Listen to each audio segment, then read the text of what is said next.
Hello viewers, কেমন আছেন সবাই? আশা করি অনেক অনেক ভালো আছেন। আজকে আমরা যে বিষয়টা নিয়ে কথা বলবো সেটা হচ্ছে প্রিভিয়াস ক্লাসে আমরা যেটা শিখেছি বুলিশ চার্ট প্যাটার্ন এবং বুলিশ চার্ট প্যাটার্নের অ্যাপ্লিকেশনটা মার্কেটে কিভাবে আমরা অ্যাপ্লাই করব, এটা কখন আমরা এটাকে ট্রাস্ট করব এবং কখন আমরা বুঝবো যে মার্কেট এখান থেকে আপে চলে যাবে।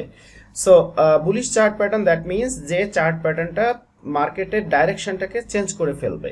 প্রিভিয়াসলি যদি ডাউন ট্রেন্ড থাকে, মার্কেট সেই প্যাটার্নের পরে আপ ট্রেন্ডে চলে যাবে। যদি আমরা এখানে ভালোভাবে লক্ষ্য করি, এখানে একটা বিষয় বুঝতে পারবো আমরা, সেটা হচ্ছে প্রিভিয়াসলি এখান থেকে মার্কেটটা নিচে চলে আসছে এবং এখানে মার্কেট অনেকগুলো ওয়েব তৈরি করে ফেলছে। ওয়েব কি আসলে আমি এটা পরে আলোচনা করব। মার্কেট এখান থেকে সরাসরি এখানে নিচে চলে আসছে, এই লেভেলে আসার পরে মার্কেট আবার আপে যাওয়ার চেষ্টা করেছে, কিন্তু এই লেভেলে আসার পরে মার্কেট আপে যাওয়ার চেষ্টা করেছে, কিন্তু আবার সেলার্সরা ট্রাই করেছিল মার্কেটটাকে ডাউনে নিয়ে যাওয়ার, কিন্তু সেলার্সরা সেটা পারেনি। এখানে দুইটা বটম তৈরি করে ফেলছে, কেননা এই লেভেলটাকে ব্রেকআউট দিতে পারেনি। আবার বায়ার্সরা ট্রাই করেছে মার্কেটটাকে আপে নিয়ে যাওয়ার জন্য, এবং এই যে একটা লেভেল ছিল এখানে, সো এই লেভেলটাকে ব্রেকআউট দিয়ে ফেলছে। এই লেভেলটাকে ব্রেক করে যখন আপে চলে গেছে, তখন আবার এই সেলার্স এই এরিয়াতে আসার ট্রাই করেছিল, কিন্তু কি হয়েছে, এরা এই এরিয়াতে আসতে পারেনি। বায়ার্সরা আবার মার্কেটটাকে আপে নিয়ে গিয়ে ফাইনালি মার্কেটটাকে আপে নিয়ে গেছে। দ্যাট মিনস আমরা এখানে দুইটা বটম পেয়েছি। প্রথমে একটা বটম পেয়েছি, তারপর সেলার্সরা ট্রাই করেছে মার্কেটটাকে আবার নিচে নিয়ে যাওয়ার জন্য। সো এবং এরা ব্যর্থ হয়েছে। বায়ার্সরা এখান থেকে এন্ট্রি নিয়ে ফাইনালি এটাকে আমরা নেকলাইন বলবো, এই নেকলাইনটাকে ব্রেকআউট দিয়েছে। এই ব্রেকআউট দেওয়ার পরে সেলার্সরা আবার ট্রাই করেছিল এই এরিয়াতে আসার জন্য, কিন্তু এরা আবার ব্যর্থ হয়েছে। সো যখন এরা ব্যর্থ হয়েছে, তখন আবার বায়ার্সরা ট্রাই করেছে মার্কেটটাকে আপে নিয়ে যাওয়ার জন্য। সেলার্সরা এখানেও ট্রাই করেছে এই এরিয়াতে আসার জন্য, ব্যর্থ হয়েছে। ফাইনালি মার্কেটটা আপে চলে গেছে। এখন আমাদের প্রশ্ন হচ্ছে, মার্কেটে যখন এই ধরনের সিচুয়েশন তৈরি হবে, আমরা কখন বুঝবো যে এই ধরনের সিচুয়েশন এখানে তৈরি হয়েছে, বিধায় আমরা এখন ট্রাস্ট করতে পারি যে মার্কেট আপে যাবে? সো আমি একটু আগে বলেছি ওয়েবের কথা। ওয়েব শব্দের অর্থ হচ্ছে ঢেউ। মার্কেটটা মূলত এইভাবে ঢেউয়ের মতো আঁকা বাঁকা করে চলে। মার্কেট কখনো যখন মোমেন্টাম থাকে তখন সোজা চলে, সোজা অনেকগুলো ক্যান্ডেলস্টিক একসাথে আমরা দেখতে পাবো, কিন্তু ম্যাক্সিমাম সময় মার্কেট এইভাবে চলে। সো আমরা এইখান থেকে এই পর্যন্ত এটাকে একটা ইম্পালসিভ ওয়েব বলবো। এখান থেকে এই পর্যন্ত একটা ইম্পালসিভ ওয়েব, এটা একটা ওয়েব, এটা একটা ওয়েব। সো এটা হলো impulsive web, impulsive web, impulsive web, impulsive web. যখন আমরা মার্কেটটা যখন নিচে যেতে থাকবে, সেলার্সের যে কয়েকটা ক্যান্ডেলস্টিক মিলে যখন সেলার্সরা একটা লেভেল তৈরি করে ফেলবে, তখন আপের লেভেল থেকে এই লেভেলকে আমরা একটা ওয়েব বলতে পারি। এখান থেকে এই লেভেলকে আমরা ওয়েব বলতে পারি, ইম্পালসিভ ওয়েব। এটা মূলত ইম্পালসিভ ওয়েব।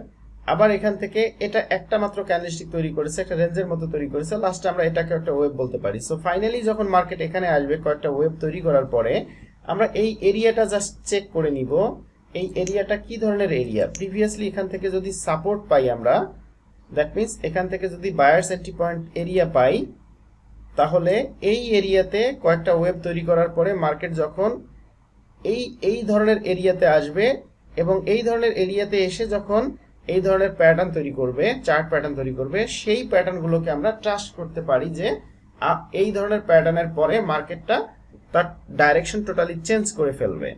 আচ্ছা, আমরা এখন এই লেভেলটাকে একটু চেক করি, এটা কি ধরনের লেভেল। অ্যাকচুয়ালি মার্কেট এখানে কি ধরনের লেভেল তৈরি করেছে, এটা জাস্ট আমাদেরকে একটু চেক করতে হবে। ওকে, এখানে কোনো মার্কেট দেখতে পাচ্ছি না। আচ্ছা, আমরা একটু পিছনে যাই, পিছনে গিয়ে বোঝার চেষ্টা করি যে কোনো লেভেল আছে কিনা। হ্যাঁ, এখানে আমাদের মার্কেট আছে। প্রিভিয়াসলি এদিকে কোনো মার্কেট ছিল না, এদিকে কোনো মার্কেট ছিল না, জাস্ট আমরা এদিকে নিয়ে আসছি, এখানে আমরা একটা মার্কেট পাচ্ছি। সো আমরা এখানে এই এরিয়াতে আমাদের দেখতে হবে এখানে কোনো সাপোর্ট আছে কিনা। সো সাপোর্ট বলতে আমরা কি বুঝি? সাপোর্ট বলতে আমি বারবার বুঝিয়েছি, এর আগে অনেকবারই বুঝিয়েছি যে যেখান থেকে সেলার্সের পরে বায়ার্স এন্ট্রি নিবে, এটা হলো আমাদের সাপোর্ট। সেলার্সের পর বায়ার্স এন্ট্রি নিয়েছে, এটা সাপোর্ট।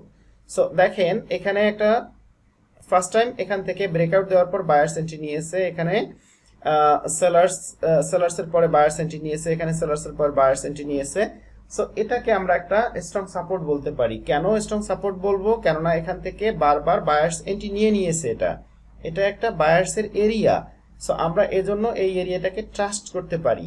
এই এরিয়াতে এসে কোনো স্ট্রং প্যাটার্ন তৈরি হলে সেখান থেকে মার্কেট আপে যাওয়ার সম্ভাবনাটা অনেক বেশি থাকে। সো আমরা এখন এখানে গিয়ে বিশ্লেষণ করি, নতুন করে এখানে গিয়ে একটু অ্যানালাইসিস করি যে অ্যাকচুয়ালি আমাদের কি হয়েছে। সো সেলার্সরা এখানে খুব স্ট্রং ছিল, কেননা এই এরিয়াটা একটা সেলার্সের দিক থেকে একটা আর্লি স্টেজ ছিল। এখানে যখন সেলার্সরা প্রথম ওয়েভ তৈরি করবে, এখানে সেলার্সরা পাওয়ারফুল থাকবে, আস্তে আস্তে সেলার্সের শক্তি কমে যেতে থাকবে। সো এখানে সেলার্সরা আস্তে আস্তে উইক হয়ে গেছে এবং মার্কেটটা যখন এখানে চলে আসছে, একটা বায়ার্স এন্ট্রি পয়েন্ট এরিয়াতে চলে আসছে, সেলার্সের উইকনেসের পরে আমরা এখানে একটা ডাবল বটম দেখতে পাচ্ছি। সো ডাবল বটম যখন পাবো, বা এটা ট্রিপল বটম হইতে পারে, এটা inverted head and shoulder pattern হইতে পারে, জাস্ট আমি একটা দিয়ে বুঝিয়ে দিচ্ছি, আপনাদেরকে বাকিগুলো বুঝে নিতে হবে। ওকে, সো এটা হচ্ছে আমাদের ডাবল বটম প্যাটার্ন এবং এটা নেকলাইনটাকে ব্রেকআউট দেওয়ার পরে সেলার্সরা আবার ট্রাই করেছিল এই এরিয়াতে আসার জন্য, কিন্তু এটা ব্যর্থ হয়েছে। ফাইনালি বায়ার্সরা আবার মার্কেটটাকে এখান থেকে আপে নিয়ে গেছে। সো এটা হচ্ছে একটা চার্ট প্যাটার্ন। এই চার্ট প্যাটার্নকে আমরা ট্রাস্ট করতে পারি যে এই ধরনের চার্ট প্যাটার্ন যদি মার্কেটের কয়েকটা এখানে শর্ত আছে, এই শর্তগুলো যদি ফুলফিল করতে পারে, তাহলে আমরা এই সব চার্ট প্যাটার্নকে ট্রাস্ট করতে পারি। সো আমি প্রথম থেকে আবার শর্তগুলো বলার চেষ্টা করছি। সেটা হচ্ছে, প্রথমে আমরা সেলার্সের দিক থেকে কয়েকটা ওয়েভ পাবো এবং ফাইনালি সেলার্সরা উইকনেস শো করবে মার্কেটে এবং বায়ার্সরা চেষ্টা করবে মার্কেটে আসার জন্য। সো এখানে একটা বায়ার্স, এখানে একটা, বাট এখানে তিনটা বায়ার্স চলে আসছে যখন এইটা একটা বায়ার্স এন্ট্রি পয়েন্ট লেভেলের কাছে চলে আসছে। তারপরে এখানে থেকে যখন মার্কেট যখন এক্স্যাক্টলি এই লেভেলে এসে হিট করেছে, তখন ফাইনালি বায়ার্স একটা রেঞ্জের মতো তৈরি করেছে বায়ার্স সেলার্সরা, এবং ফাইনালি বায়ার্সরা এই লেভেলটাকে ব্রেকআউট দিয়ে আপে চলে গেছে এবং এই সেলার্সরা আবার ট্রাই করেছে এই এরিয়াতে এসে এখানে আর একটা লং রেঞ্জের তৈরি করার জন্য নিচে, কিন্তু এরা ব্যর্থ হয়েছে। ফাইনালি বায়ার্সরা আস্তে আস্তে মার্কেটটাকে এখান থেকে আপে নিয়ে গেছে।